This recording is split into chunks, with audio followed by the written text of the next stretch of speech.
പറഞ്ഞു. എന്നിട്ട് മുസ്ലിയാർ ഇവിടെ പൊട്ടിച്ചൊരു പൊയ്വടി എന്താ അറിയോ? മൂപ്പരിങ്ങനെ പറഞ്ഞിട്ട് ആദ്യം എന്ത് ചെയ്യാണ്? ലോകത്തെ എല്ലാ ഇമാമിയങ്ങളും അള്ളാന്റെ റസൂലിനെ വിളിച്ച് സഹായം തേടിയവരാണെന്നാണല്ലോ സ്ഥാപിച്ചത്. എന്നിട്ട് മൂപ്പർ ആദ്യം എന്താ ചെയ്യുന്ന പടി എന്നറിയ നിങ്ങൾ? ഭയങ്കര രസമാണ്. നിങ്ങളൊന്ന് ആലോചിച്ച് നോക്കണം. ആദ്യം മൂപ്പർ എന്ത് ചെയ്തു?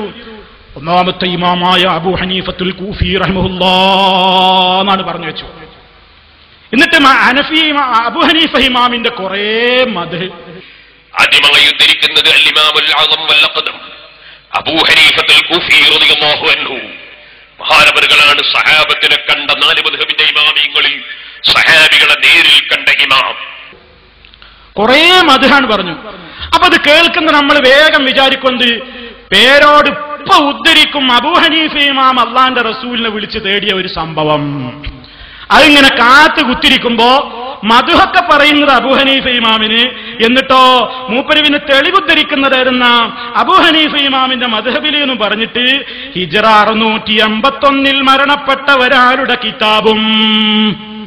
ആ ഇമാം അബൂ ഹനീഫത്തുൽ കൂഫി റളിയല്ലാഹു അൻഹുവിന്റെ മദ്ഹബിലെ ഏറ്റവും പ്രധാനപ്പെട്ട കിതാബാണ്, എല്ലാ ആളുകൾക്കും അറിയാം, ഫത്ഹുൽ ഖദീർ അലൽ ഹിദായ. ഈ ഫത്ഹുൽ ഖദീറിൽ മഹാനായ ഇബ്നുൽ ഹുമാം റളിയല്ലാഹു അൻഹു പേരോട് എഴുതിയതാണെന്നൊന്നും തെറ്റിദ്ധരിക്കണ്ട. ഹിജ്റ 681 വഫാത്തായ ഇമാം ഇബ്നുൽ ഹുമാം റളിയല്ലാഹു അൻഹു ഹനഫി മദ്ഹബുകാരനാണ്. മഹാനവറുകൾ എന്താണ് പറയുന്നതെന്ന് കേട്ടോളൂ. അവിടെ പറഞ്ഞാ പിന്നെ അബൂ ഹനീഫ ഇമാമിന്റെ മദ്ഹ് പറഞ്ഞാ പിന്നെ എത്ര എളുപ്പാ പേരോടെ. അബൂ ഹനീഫ ഇമാമിന്റെ ഒരു ഉദ്ധരണി ഞാൻ വായിച്ചാ പോരെ? അബൂ ഹനീഫ ഇമാം അള്ളാന്റെ റസൂലിനെ വിളിച്ച് സഹായം തേടിയതെന്ന് കാണിച്ചാ പോരെ, കഴിഞ്ഞില്ലേ? പക്ഷേ മൂപ്പർക്ക് അത് കിട്ടണ്ടേ? ഇപ്പൊ കേറിയതല്ല വെള്ളത്തിന്ന്, കിട്ടണില്ല. അപ്പൊ കിട്ടിയതെന്താ? കിട്ടിയത് വെച്ച് കാച്ചി. അതെന്നാ? അത് ഹിജ്റ 681 മരിച്ചുപോയിട്ടുള്ള ഒരു പണ്ഡിതൻ എഴുതിയിട്ടുള്ള ഒരു കിതാബ്. അതുകൊണ്ട് കാര്യമുണ്ടോ? ഇനി നിങ്ങൾ ചിന്തിച്ചു നോക്കൂ. രണ്ടാമത് മൂപ്പർ എന്ത് ചെയ്തു? ഇമാം മാലിക് റഹ്മത്തുള്ളാഹിയുടെ മദ്ഹ് പറഞ്ഞു. ഇനി ഞാൻ മാലിക്കി മദ്ഹബിലേക്ക് കടക്കാം. രണ്ടാമത്തെ ഇമാമാണ് ഇമാം മാലിക് റളിയല്ലാഹു അൻഹു.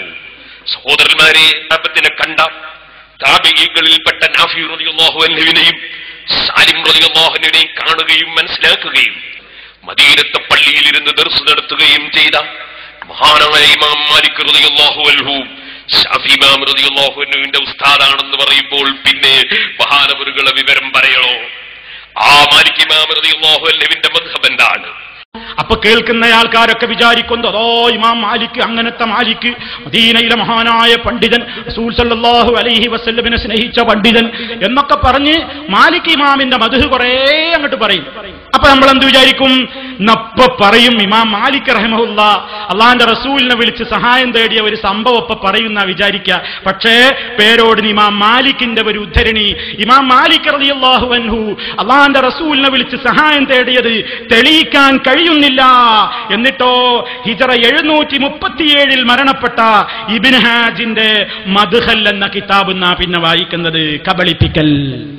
ഇബ്നുൽ ഹാജ് റളിയല്ലാഹു അൻഹു സഹോദരന്മാരെ, നൂറ്റാണ്ടുകൾക്ക് മുമ്പ് അവിടുത്തെ ലോക പ്രശസ്തമായ കിതാബുൽ മദ്ഹലിന്റെ 260ാമത്തെ പേജിൽ രേഖപ്പെടുത്തുന്നു, മാലിക്കി മദ്ഹബിലെ കിതാബാണ് വായിച്ചത്. പിന്നെ മൂപ്പര് എന്ത് ചെയ്യാണ്? മൂന്നാമതായി ഷാഫി ഇമാമിന്റെ മദ്ഹബ് എന്ന് പറഞ്ഞിട്ട് ഷാഫി ഇമാമിന്റെ പോരിശ കുറേ പറഞ്ഞു. ഇനി നിങ്ങൾക്ക് ഞാൻ വായിക്കുന്നത് ഷാഫിഈ മദ്ഹബിലെ ഗ്രന്ഥമാണ്. അപ്പൊ നമ്മൾ കേൾവിക്കാർ വിചാരിക്കും ഇപ്പൊ ഉദ്ധരിക്കും പേരോട് മഹാനായ ഇമാം ഷാഫി റഹ്മത്തുള്ളാഹി അലൈഹി അള്ളാന്റെ റസൂലിനെ വിളിച്ച് സഹായം തേടിയ ഒരു തെളിവ് ഇപ്പൊ പറയുന്നു വിചാരിച്ച് സിഡിയിൽക്ക് കണ്ണും നട്ട് ഇങ്ങനെ കാത്തിരുന്നാൽ നിരാശയല്ലാതെ പരല്ല. കാരണം പൊയ്വടിക്കാരന്റെ കയ്യിൽ ഉണ്ടയില്ല. അവസാനം ഒരു പൊയ്വടി എന്തെന്നാ പൊട്ടിക്കുന്നത്? അത് ഹിജ്റ 676 വഫാത്തായ ഇമാം നവവി റഹ്മത്തുള്ളാഹി അലൈഹിയുടെ കിതാബിൽ നിന്ന് ഷാഫിഈ മദ്ഹബിന്റെ മുഹദ്ദിറായ ലോകപ്രശസ്ത പണ്ഡിതനായ മഹാനായ യഹ്യ ഇബ്നു ശറഫ് നവാവി റഹിമഹുല്ലാഹ്, നവവി ഇമാം റഹിമഹുല്ലാഹ്. സഹോദരന്മാരെ,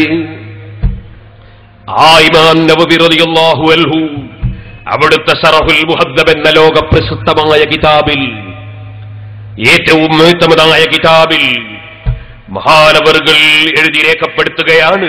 അതിൽ തന്നെ അള്ളാന്റെ റസൂലേ എന്നെ സഹായിക്കണേ എന്ന് വിളിച്ചു തേടുന്ന ഒരു ഭാഗത്തില്ല താനും. ഇനിയോ നാലാമത് പിന്നീട് പറയും അഹ്മദ് ബിൻ ഹംബൽ റഹിമഹുല്ലാ, അഹ്മദ് ഇമാമിന്റെ അഹ്മദ് ബിൻ ഹംബൽ റഹിമഹുല്ലയുടെ മദ്ഹ് കുറേ ഇങ്ങോട്ട് പറയും. ഇനി നിങ്ങൾക്ക് ഞാൻ പറയാൻ പോകുന്നത് എന്താണ്? നാലാമത്തെ മദ്ഹബ് ഹംബലി മദ്ഹബ്. ശാഫി ഇമാം റളിയല്ലാഹു അൻഹുവിന്റെ ശിഷ്യൻ, 10 ലക്ഷം ഹദീസ് മനപ്പാഠമാക്കിയ ലോകപ്രശസ്ത പണ്ഡിതൻ, സുന്നത്ത് ജമാഅത്തിന് വേണ്ടി ജയിലിൽ കിടന്നിട്ട് അടിവാങ്ങിയ പണ്ഡിതൻ, സുബ്ഹാനല്ലാഹ്, അല്ലാഹുവിന്റെ റസൂൽ ശാഫി ഇമാം റളിയല്ലാഹു അൻഹു മുഖേന സലാം പറഞ്ഞയച്ച പണ്ഡിതൻ, ഇമാം ബുഖാരിയുടെ ഉസ്താദ്, ശാഫി ഇമാം റളിയല്ലാഹു അൻഹുവിന്റെ ശിഷ്യൻ.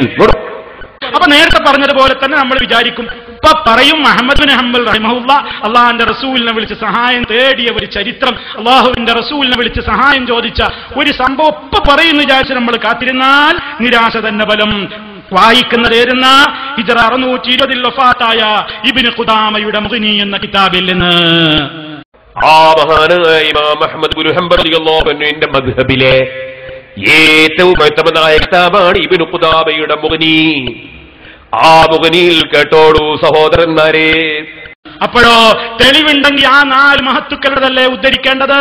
അവിടുന്ന് ഇങ്ങോട്ട് തുടങ്ങവിടുന്ന് അബൂ ഹനീഫ റഹിമഹുല്ലാ, ഇമാം മാലിക് റഹിമഹുല്ലാ, ഇമാം ഷാഫി റഹിമഹുല്ലാ, ഇമാം അഹ്മദ് ബിൻ ഹംബൽ റഹിമഹുല്ലാ അള്ളാന്റെ റസൂലിനെ വിളിച്ചുകൊണ്ട് സഹായം തേടിയവരാണെങ്കിൽ അവര് സഹായം തേടിയത് ഉദ്ധരിക്കൂ. നിങ്ങളുടെ തൊള്ള പോരാ, നിങ്ങൾ പറഞ്ഞ മാനദണ്ഡം വേണം. അല്ലിസ്നാദു മിനദ്ദീൻ, റസൂലിലേക്ക് എത്തുന്ന അല്ലെങ്കിൽ അവരിലേക്ക് എത്തുന്ന കൃത്യമായ പരമ്പരയോടെ പറയൂ.